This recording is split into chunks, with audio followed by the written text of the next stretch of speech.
Sir thank you.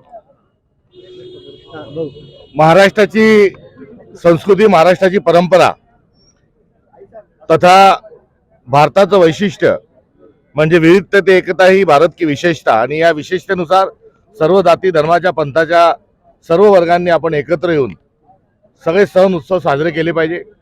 Maharashtra धर्म तर अधिक आपल्याला पुरोगामित्वाकडे नेतो आणि या सर्व पार्श्वभूमीवर आज रमजानचा पवित्र महिना संपत असताना आज ईद संपन्न होत आहे आणि या ईदच्या अनुषंगानं एकमेकांना शुभेच्छांचं आदान प्रदान करत असताना बलसागर भारत हो हो विश्वात शोभून राहो ही कामना आजच्या प्रसंगाच्या निमित्तानं या ठिकाणी व्यक्त करतो.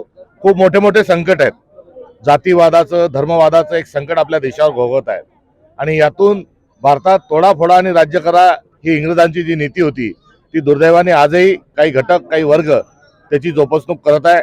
यातून मुक्ती मिळो आणि सुबुद्धी महाराष्ट्रातल्या तमाम नागरिकांना मिळो ही आजच्या या दिवसाच्या निमित्तानं शुभकामना मी व्यक्त करतो आणि समस्त भारतीय बांधवांना ईदच्या भरगच्च शुभेच्छा देतो. पूर्वी 2 दिवसापूर्वी बीड येथील मशिदीमध्ये जिलेटिनच्या सहाय्याने स्फोट करण्यात तो अजूनही आरोपी पकडण्यात आले नाही. काय हा काही नवीन प्रयत्न नाही.